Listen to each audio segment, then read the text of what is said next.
नमस्कार और स्वागत है आप सभी का हमारे चैनल स्वाजित पर। तो आइए चलते हैं भगवान और उनके भक्त की कथा की ओर। मिट्टी की दिए की लौ जैसी थी उम्र, 70 बसंत देख चुके थे कुम्हार गंगाराम। उनकी कुटियां थी गांव के बाहर नदी किनारे, जहां हर सुबह मिट्टी का सूरज उगता और शाम को मिट्टी की चादर ओढ़ कर सो जाता। गंगाराम के हाथों में पीढ़ियों का हुनर था, पर अब उनके बनाए बर्तन बिकते कम, टूटते ज्यादा थे। बाजार में चीन की चमकदार प्लास्टिक और स्टील की चीजों ने उनकी मिट्टी की ममता को मार डाला था। एक शाम की बात है, गंगाराम अपने खाली हाथ लिए वापस लौट रहे थे। आज भी एक भी बर्तन नहीं बिका था। पैरों में छालों की पीड़ा थी, पेट में भूख की आग। तभी रास्ते में उन्हें एक घायल कबूतर दिखा, जिसका पैर सूजकर लाल हो गया था। गंगाराम रुक गए। अपनी कमीज का आखिरी साफ टुकड़ा फाड़कर उन्होंने उसके पैर पर पट्टी बांधी और उसे उठाकर घर ले आए। तू भी मेरी तरह ही तो है बेटा, गंगाराम ने कबूतर से कहा। न तेरा कोई है न मेरा। अगले दिन गंगाराम ने देखा कि कबूतर का पैर ठीक हो रहा है। उन्होंने उसे दाना डाला और स्वयं बिना खाए सो गए। उस रात गंगाराम के सपने में एक दिव्य प्रकाश दिखा। प्रकाश में से एक आवाज आई, तूने अपनी पीड़ा में भी दूसरे की पीड़ा देखी। मैं तुझसे प्रसन्न हूं, मांग, क्या चाहिए? गंगाराम ने नींद में ही कहा, प्रभु मैं तो अनपढ़ हूं, मंत्र तंत्र कुछ नहीं जानता। बस इतना चाहता हूं कि जब भी मैं कोई बर्तन बनाऊं उसमें तेरा प्रेम भर जाए। जो भी इस मिट्टी से बने पात्र में अन्न जल ग्रहण करे उसे तेरा आशीर्वाद मिले। आवाज ने कहा, तथास्तु। सुबह जब गंगाराम उठे तो कबूतर उड़ चुका था, पर उनके हृदय में एक अद्भुत शांति और ऊर्जा थी। उस दिन से गंगाराम के हाथों से निकलने वाले हर बर्तन में एक विशेष चमक आने लगी। वे साधारण मिट्टी के बर्तन नहीं लगते थे, बल्कि जैसे कोई दिव्य शक्ति उनमें समा गई हो।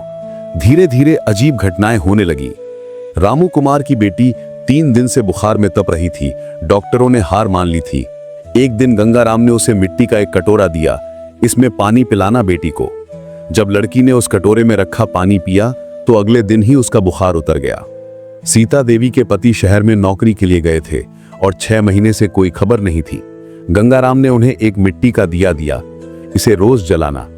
एग्जैक्टली 1 सप्ताह बाद उनके पति का फोन आया और वे सकुशल लौटे। गांव के स्कूल मास्टर की नौकरी जाने की आशंका थी। गंगाराम ने उन्हें एक मिट्टी की स्याहीदानी दी। जिस दिन से उन्होंने उससे स्याही भरकर कापी चेक की, उनकी नौकरी बच गई।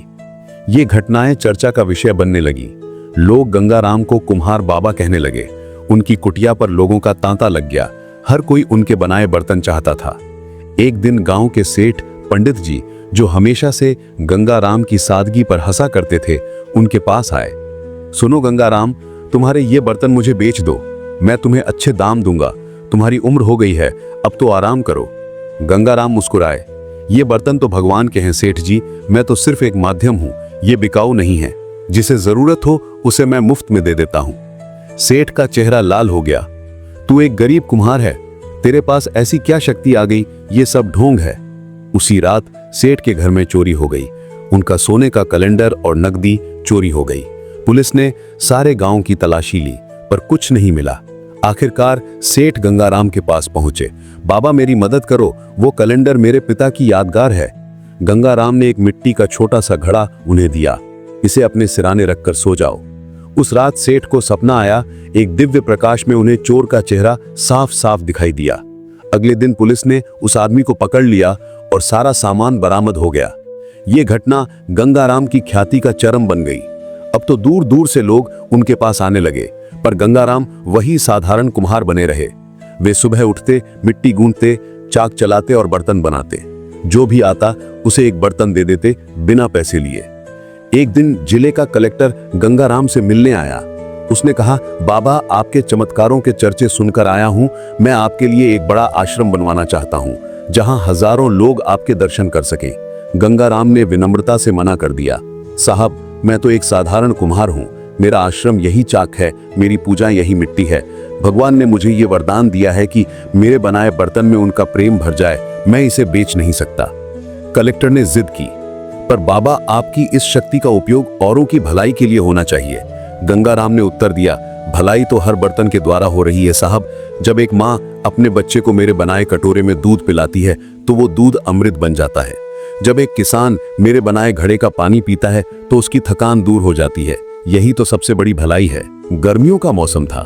भीषण गर्मी पड़ रही थी। गांव के कुएं सूखने लगे। लोग पानी के लिए तरसने लगे। गंगाराम ने एक उपाय सोचा। उन्होंने 12 बड़े बड़े घड़े बनाए और गांव के 12 कोनों में रखवा दिए।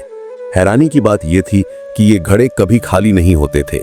चाहे कितनी भी भीड़ पानी भर ले, अगले दिन सुबह घड़े फिर से भरे हुए मिलते। एक रात सेठ पंडित जी ने छिपकर देखना चाहा कि आखिर ये घड़े रात में कैसे भर जाते हैं। उन्होंने देखा कि आधी रात को गंगाराम प्रत्येक घड़े के पास जाते, उसे हाथ लगाते और कुछ बुदबुदाते। सेठ ने सोचा कि कोई जादू टोना हो रहा है।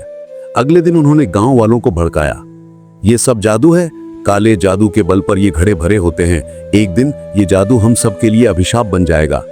कुछ लोग भड़क गए। वे गंगाराम की कुटिया पर पहुंचे और उनके चाक तोड़ डाले, मिट्टी के बर्तन फोड़ डाले। गंगाराम चुपचाप ये सब देखते रहे। उनके चेहरे पर कोई क्रोध नहीं था, बस एक गहरी वेदना थी। जब सब कुछ तोड़ फोड़ चुके तो गंगाराम बोले, तुमने मेरे बर्तन तो तोड़ डाले पर तुम उनमें भरे प्रेम को नहीं तोड़ सके। तुमने मेरा चाक तो तोड़ डाला पर मेरे हृदय में बजते भगवान के संगीत को नहीं तोड़ सके। ये कहकर गंगाराम अंदर चले गए। उस रात गांव में भयानक आंधी आई। तूफान इतना भीषण था कि लोगों के घरों की छतें उड़ने लगी। सेठ पंडित जी का नया मकान पूरी तरह ध्वस्त हो गया। गांव के लोग डर गए। उन्हें समझ में आ गया कि उन्होंने क्या गलती की है। सुबह होते ही सारा गांव गंगाराम की कुटिया पर पहुंचा। सबने सिर झुकाकर माफी मांगी। सेठ पंडित जी रोने लगे, बाबा मैंने बहुत बड़ा पाप किया है, कृपया मुझे क्षमा कर दें। गंगाराम ने उन्हें उठाया और कहा, भगवान कभी किसी से नाराज नहीं होते, वे तो बस प्रेम बांटते हैं। जाओ सबके घरों की मरम्मत करवाओ। फिर गंगाराम ने अपना टूटा हुआ चाक उठाया। उन्होंने नई मिट्टी गूंथी और फिर से बर्तन बनाना शुरू कर दिया। इस बार पूरा गांव उनकी मदद करने लगा। लोग मिट्टी लाते, पानी लाते और चाक घुमाते। गंगाराम ने कहा, देखो ये चाक हमारे जीवन की तरह है, कभी ऊपर जाता है कभी नीचे, पर जब भगवान की उंगलियां इसको छूती हैं तो ये साधारण मिट्टी से सुंदर कलाकृति बन जाता है। एक दिन गंगाराम ने महसूस किया कि उनका अंत समय निकट है। उन्होंने गांव वालों को बुलाया और कहा, मैं जा रहा हूं, पर डरो मत, भगवान ने इस गांव की हर मिट्टी में अपना प्रेम भर दिया है। अब हर कुम्हार के हाथों में वही शक्ति होगी। बस शर्त यह है कि तुम्हारा हृदय निर्मल हो और तुम्हारे हाथ परिश्रमी। गंगाराम के जाने के बाद एक अद्भुत घटना हुई। गांव का हर कुम्हार अब गंगाराम जैसे ही बर्तन बनाने लगा।